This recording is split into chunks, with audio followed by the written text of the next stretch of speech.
বাঘিনী মারা যাবার পর বাঘের ইচ্ছা হয় কোনো মানুষ মেয়েকে বিয়ে করার। যেমন ভাবনা তেমনি কাজ। গ্রামে গিয়ে সে এক মেয়েকে তুলে এনে গুহার মধ্যে রেখে দেয় এবং তার বাচ্চাদের পাহারায় রেখে দেয়।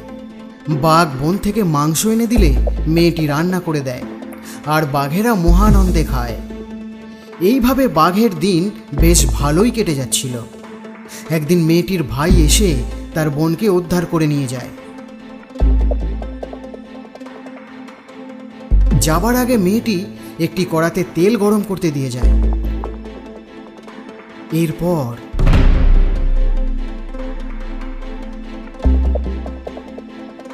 বাবা বাবা, ওই কড়াতে ঠান্ডা জল আছে, মুখ ধুয়ে নাও, পিঠে খাবো। তোদের মা কোথায়? মা কাঠ আনতে গেছে, এক্ষুনি আসবে। ঠিক আছে।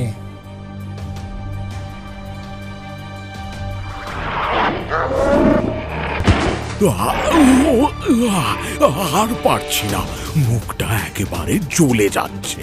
এখন আমি কি করি? বাবা বাবা, ঠান্ডা জলে মুখ ধুয়ে নাও, তাহলে দেখবে কষ্ট কমে যাবে। বাবা বাবা, পাহাড়ি গাছগাছলার ওষুধ লাগাও। তোদের মানুষ মা আমাকে ঠকিয়ে এখান থেকে পালিয়ে গেছে। তোরা এখানেই থাকিস, আমি যাই দূরের ওই মায়াঙ্ক পাহাড় থেকে কিছু একটা বনৌষধি খুঁজে আনি।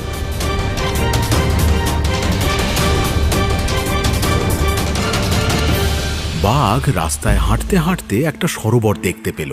সেই সরোবরে নিজের মুখটা ডুবিয়ে গরম তেলের পোড়া জ্বলন থেকে কিছুটা রেহাই পেল।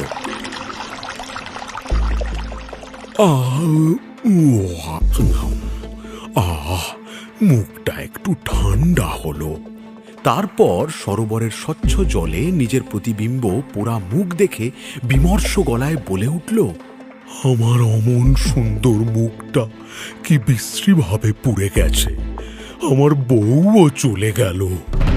এই বলে সে আবার মায়াঙ্ক পাহাড়ের উদ্দেশ্যেই হাঁটতে লাগলো। হাঁটতে হাঁটতে বাঘের খুব খিদে পেয়ে গেল।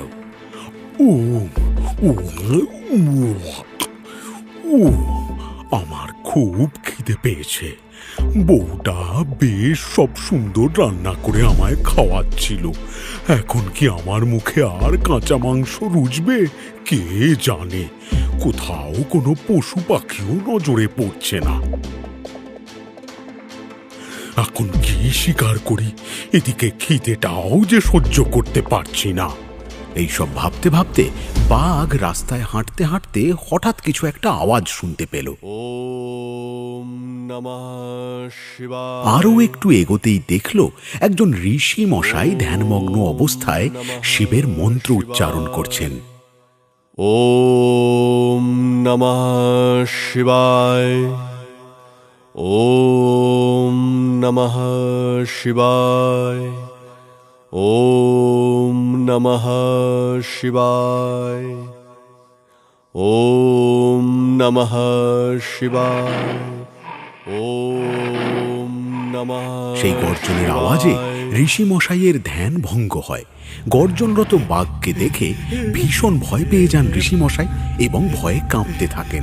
ঋষি মশাই, আমি ভীষণ ক্ষুধার্ত, তাই আমি আপনাকেই খাবো। পশুরাজ ব্যাঘ্র, আমাকে শিকার করে তোমার ক্ষুধা নিবৃত্ত করো না। আমাকে ভক্ষণ করে হয়তো তোমার ক্ষণিকের ক্ষুধা নিবৃত্ত হবে, কিন্তু আমাকে প্রাণে না মারলে তুমি তোমার সব সমস্যা থেকে মুক্তি পাবে। আমি দিব্য দৃষ্টির মাধ্যমে তোমার অতীত দৃষ্টিগোচর করতে পাচ্ছি এবং তুমি তোমার সমস্যা থেকে কিভাবে মুক্তি পাবে তার উপায়ও আমার জানা আছে। আপনি আমাকে এই সব বলে বোকা বানাতে পারবেন না। হে পশুরাজ ব্যাঘ্র, আমি শিবের উপাসক। যে মুখ থেকে আমি শিবের স্তব স্তুতি করি, সেই মুখ থেকে মিথ্যাচার করি না। তোমার মানুষ বউ তোমাকে পরিত্যাগ করে চলে গেছে এবং তার কারণেই তোমার মুখমণ্ডলটি উত্তপ্ত তেলে পুড়ে গেছে। অস্বীকার করতে পারো? ঋষি মশাই, আমার অপরাধ নেবেন না, আমাকে ক্ষমা করবেন। আপনি বলুন আমি কিভাবে এই সমস্যা থেকে মুক্তি পাবো? এই ব্যগ্র জীবন তোমার প্রকৃত জীবন নয়। সাম্য মুনির অভিশাপে তুমি এই জীবন পেয়েছ। এ জীবনের পূর্বে তুমি ওই মায়াঙ্ক পাহাড়ের ওপারে যে আনন্দপুর রাজ্য আছে, সেই রাজ্যের রাজকুমার ছিলে। তোমার দুটি প্রিয় পোষ্য ছিল, একটি ঘোড়া সেবক যার উপরে চড়ে তুমি সারা রাজ্যে ঘুরে বেড়াতে, আরেকটি কাকাতুয়া সুভি যার সাথে কথা বলে তোমার সময় কাটত। এপারে গ্রামের এক গরিব মেয়েকে তুমি ভালোবেসেছিলে। তার সাথে যখন তোমার বিবাহ স্থির হয়, ঠিক তখনই তোমার তীরের নিক্ষেপে ভুলবশত সাম্য মুনি মারা যায়।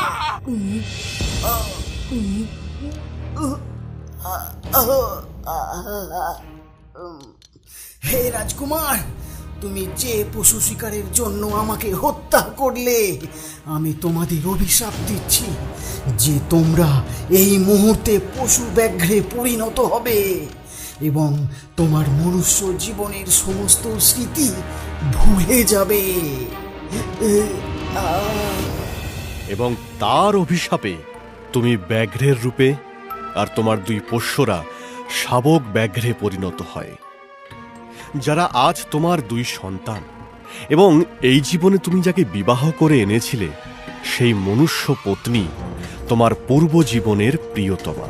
সাম্য মুনি মারা যাওয়ার আগে তার প্রাণ শিখাটি একটি চারা বৃক্ষে স্থাপন করে যান।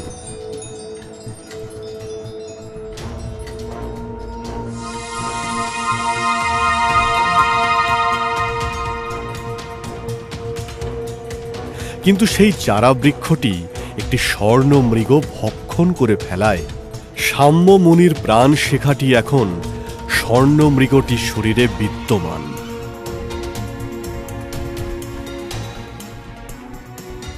তুমি যদি এই ব্যাঘ্র রূপে ওই স্বর্ণ মৃগটিকে শিকার করে তাকে ভক্ষণ করতে পারো, তাহলে সাম্য মুনির প্রাণ শিখাটি স্বর্ণ মৃগের শরীর হতে মুক্তি লাভ করে মুনিবরের শরীরে স্থাপিত হয়ে পুনরায় জীবিত হয়ে উঠবেন।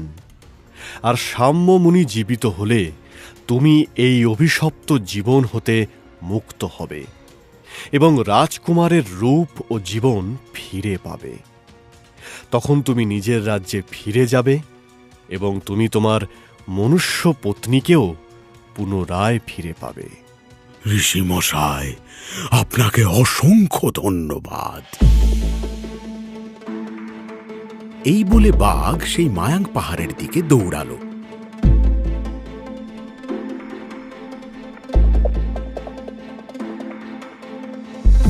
বাঘটি মায়াঙ্ক পাহাড়ের জঙ্গলে সেই স্বর্ণমৃগটাকে দেখতে পেল। এই তো সেই স্বর্ণমৃগ, এর শিকারী আমার মুক্তির পথ। এই বলে সে স্বর্ণমৃগটিকে তাড়া করল শিকার করবে বলে। এদিকে স্বর্ণমৃগ দৌড়াতে লাগলো। অবশেষে বাঘটা স্বর্ণমৃগটিকে শিকার করল। তারপর স্বর্ণমৃগের মাংস খেতে লাগলো। তখনই স্বর্ণমৃগের শরীর থেকে প্রাণ শিখাটি নির্গত হয়ে সাম্য মুনির শরীরে প্রবেশ করল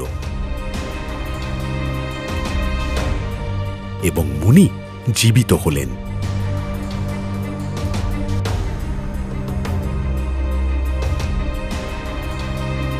সাম্য মুনির আশীর্বাদে বাঘটি পুনরায় রাজকুমারে পরিণত হল।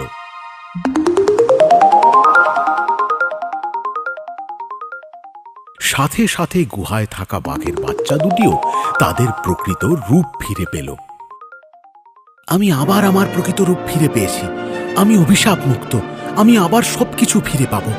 বাঘ রাজকুমারে পরিণত হয়ে তার ঘোড়া সেবকের পিঠে চড়ে এবং কাঁধে কাকাতুয়া নিয়ে তার গরিব প্রিয়তমার কাছে বিবাহের প্রস্তাব নিয়ে যান। এরপর তাদের দুজনের বিবাহ সম্পন্ন হয় এবং তারা নিজেদের রাজ্য আনন্দপুরে ফিরে গিয়ে সুখে সংসার করতে থাকে।